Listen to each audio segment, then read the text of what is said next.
prière. Je suis très content de prendre ce nouveau temps avec vous chaque lundi matin. Un rendez-vous hebdomadaire que j'aime vous partager, prendre avec vous pour bien démarrer la semaine. Je crois qu'il y a un véritable impact spirituel dans notre vie, dans notre quotidien, lorsque nous savons prendre du temps, le mettre à part pour Dieu et se fixer un moment pour chercher sa volonté, connaître ce qu'il désire de nous, connaître ce qu'il attend de nous. Nous savons que nous avons tous des défis tout au long de la semaine, des luttes, des combats parfois par lesquels nous passons, mais il me semble important de prendre ces moments ensemble, d'avoir des bonnes priorités, et c'est ce que j'aimerais ce matin partager avec vous, l'échelle des priorités. Je ne sais pas quelle est votre nature. Est-ce que vous êtes une personne qui peut-être foncée, tête baissée? Est-ce que vous êtes une personne qui est plutôt une force tranquille? Est-ce que vous êtes quelqu'un qui prenez du temps? Prenez du temps avant de vous lancer dans un projet, prenez du temps avant de vous lancer dans une aventure. Est-ce que vous êtes quelqu'un qui fourmille de 25 000 idées à la minute, qui n'arrête pas de réfléchir? Ou prenez-vous simplement le temps parfois dans votre activité, dans votre quotidien, dans votre semaine? Est-ce que vous prenez le temps de vous reposer? Prenez le temps de vous asseoir, d'analyser, de réfléchir afin de mieux repartir après. Dans l'échelle des priorités, à quelle place metteriez-vous votre travail, vos loisirs, le sport, la musique, la balade, le jardin, la pêche, l'entraide, aider les autres, l'église, aider l'église, évangéliser, les travaux ou autres, Dieu, à la lecture de la Bible, la méditation de la parole de Dieu, l'évangélisation, la prière, la louange, la communion fraternelle. Suivant notre personnalité et notre parcours de vie, notre parcours de vie chrétienne également, notre parcours de vie naturelle, les priorités ne seront pas placées au même niveau que pour d'autres personnes. En effet, vos priorités ne sont pas les mêmes que les miennes et mes priorités ne sont pas les mêmes que les vôtres. Ce qui est important, c'est que ces priorités soient bien équilibrées, dans un sens comme dans l'autre. Et que ces priorités doivent vous conduire sur un chemin de liberté et non pas de contrainte, sur un chemin de vie et non pas, je dirais, d'emprisonnement intérieur. Ces priorités doivent être bien équilibrées pour vous amener sur le chemin que Dieu a choisi pour vous, sur le chemin que Dieu a tracé dans votre vie, sur le chemin que Dieu a déjà tracé, sur lequel il veut vous emmener vivre des choses extraordinaires. Et la Bible nous enseigne que ces priorités doivent avoir un objectif, celui de la gloire de Dieu. La Bible nous enseigne un point qui est très important. Et je dois l'avouer que pour moi, parfois, il n'est pas toujours si facile que cela de le mettre en œuvre. Lisons ensemble l'évangile de Marc, chapitre 6, versets 30 à 31. Il est dit « Les apôtres se rassemblèrent autour de Jésus et lui racontèrent tout ce qu'ils avaient fait et tout ce qu'ils avaient enseigné. Jésus leur dit, et c'est là que je trouve intéressant de s'arrêter sur ce que Jésus a dit, « Venez à l'écart dans un endroit désert et reposez-vous un peu. » En effet, il y avait beaucoup de monde qui allait et venait, et ils n'avaient même pas le temps de manger. Les disciples reviennent visiblement d'une campagne d'évangélisation où ils ont enseigné, où ils ont peut-être guéri des malades, où ils ont pu aider des personnes dans leur quotidien, peut-être qu'ils ont amené des personnes à la conversion, à la foi, les amener à découvrir la vie qu'il y avait en Jésus. Ils étaient avec un engouement important puisqu'ils vont venir voir Jésus. Ils disent voilà ce qu'on a fait, voilà ce qu'on a enseigné. Il avait la joie dans le cœur et pourtant ils n'avaient même pas le temps de prendre une pause casse-croûte. Parce que le texte nous dit qu'ils n'avaient même pas le temps de manger. Les besoins étaient sûrement énormes. La foule avait des besoins, la foule présente avait des besoins, et pourtant les disciples ne pouvaient même pas prendre le temps de s'asseoir tranquillement 5 minutes et de pouvoir souffler et de manger un peu afin de reprendre des forces. Et même s'il y avait de grands besoins, même si la foule qui était là pouvait peut-être même dire j'ai une question, j'ai tel besoin, mon enfant est malade, etc., etc., Jésus va dire à ses disciples, retirez-vous à l'écart et reposez-vous un peu. Très interpellant ce que Jésus dit. Jésus ne dit pas aux disciples d'aller dans un lieu complètement désertique, il leur dit retirez-vous dans un lieu désert. C'est-à-dire quoi? C'est-à-dire que Jésus ne leur dit pas d'aller dans un endroit où il y a âmes qui vivent. Jésus leur dit retirez-vous à l'écart dans un lieu non cultivé. C'est-à-dire un lieu où il n'y avait pas d'activité, un lieu où il y avait le calme, où il ne risquait pas d'avoir diverses personnes qui puissent venir à nouveau peut-être les interroger, leur demander quelque chose. Besoin d'être à l'écart, d'être au calme.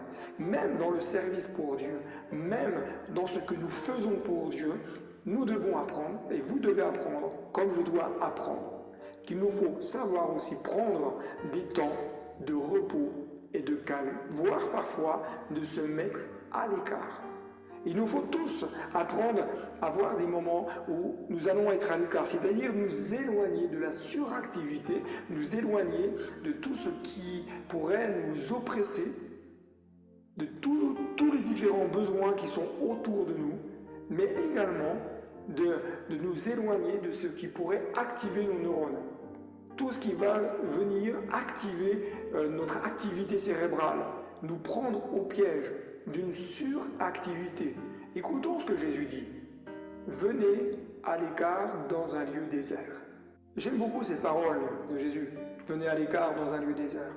Mais Jésus ne dit pas non plus à ses disciples d'abandonner ce à quoi ils sont appelés.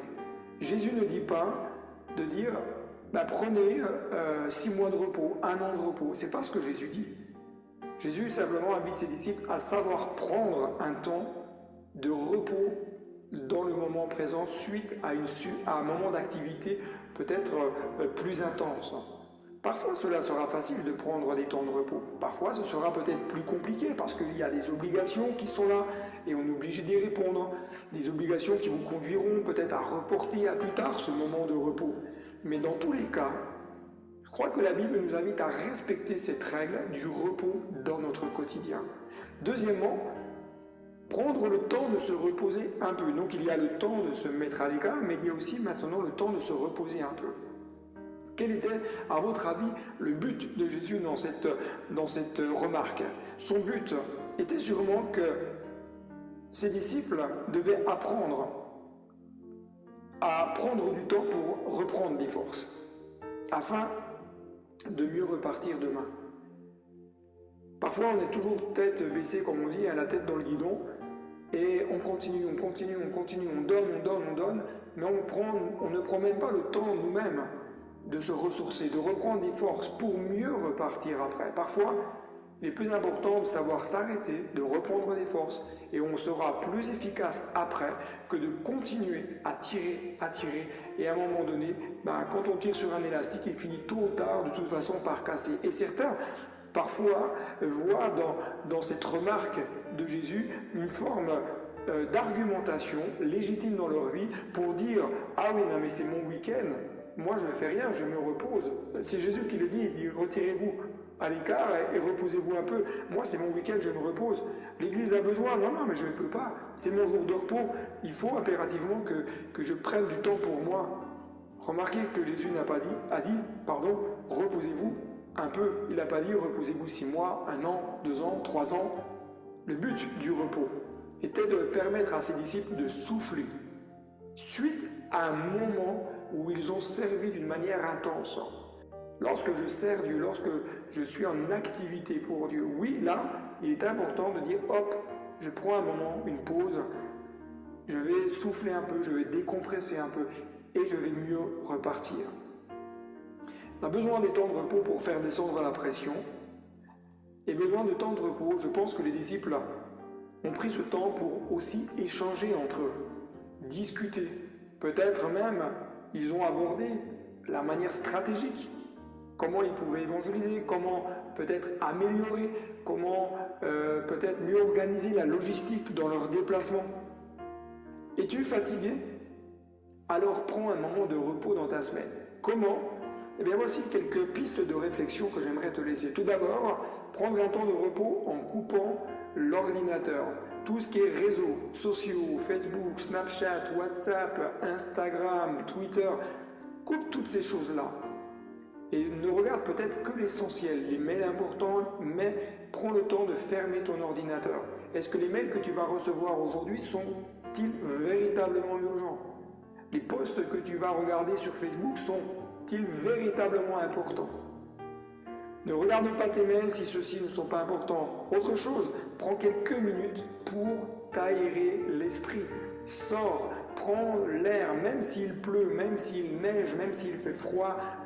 Prends l'air quelques minutes, va simplement profiter d'un bon bol d'air frais et d'oublier un peu toutes les choses qui t'oppressent. Prends le temps d'observer la nature, prends le temps peut-être de croiser des voisins et de discuter avec eux. Écoute de la musique si tu aimes ça, écoute de la musique confortablement installé sur un canapé avec un bon livre.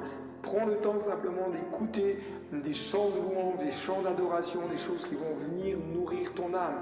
Un pasteur a dit que l'âme est nourrie par ce qu'elle voit et ce qu'elle entend. Alors nourris-toi de bonnes choses en écoutant de la bonne musique et en regardant et en lisant un bon livre.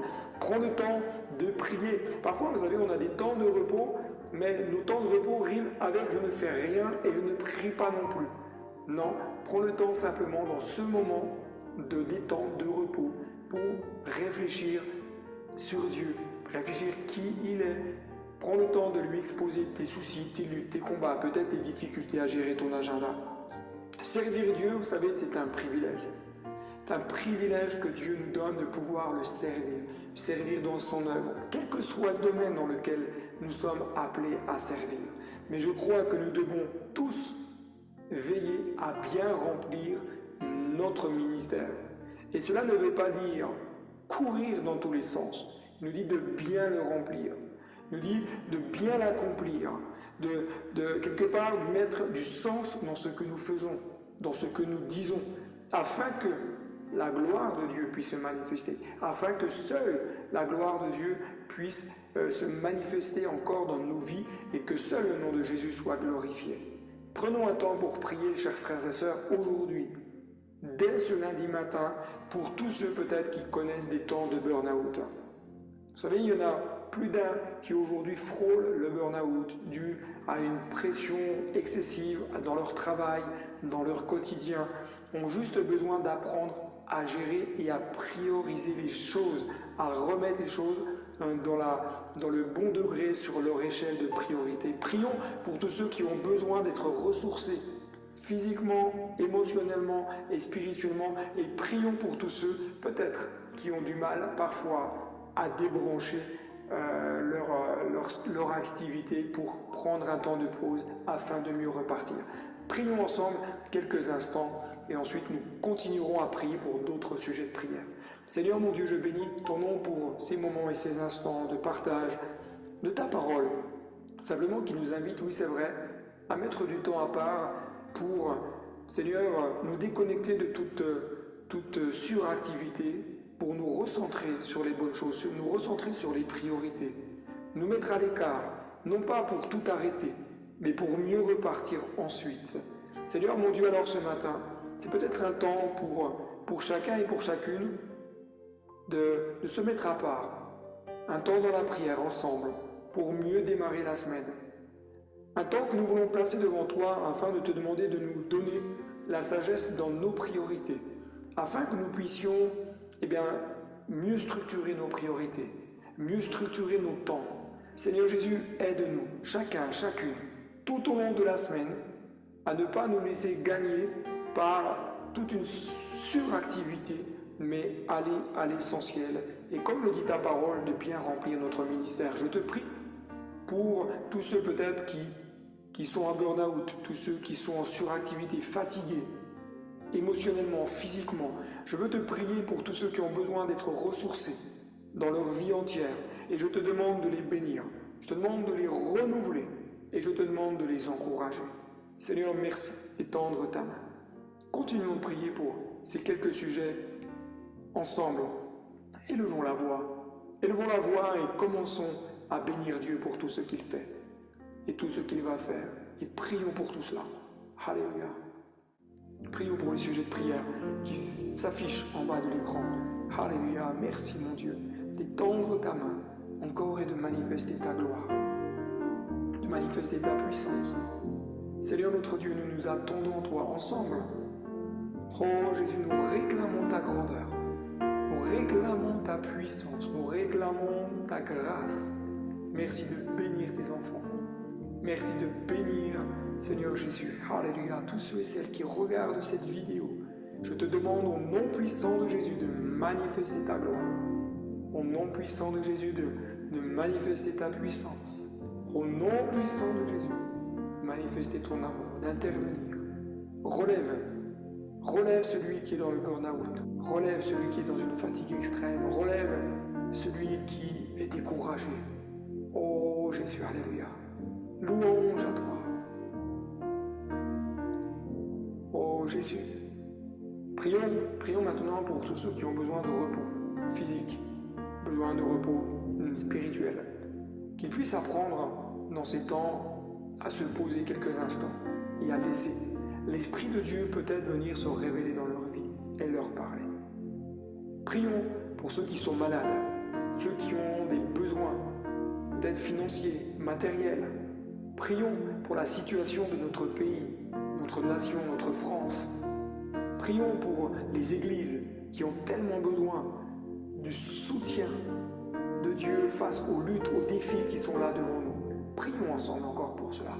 Alléluia. Merci Seigneur. Étends ta main et manifeste-toi. Seigneur, nous te prions pour notre nation. Nous te prions qu'elle puisse sortir de cette crise sanitaire. Au nom de Jésus, Père, je te réclame, Seigneur mon Dieu, toute ta grâce. Seigneur mon Dieu, sur ce gouvernement, Seigneur, sur ce pays qui a besoin de toi. Et je te prie maintenant de manifester ta gloire. Amen.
Tu es grand.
ces temps que nous avons pu passer ensemble et te disons merci encore pour ce privilège qui est de démarrer la semaine ensemble dans la prière.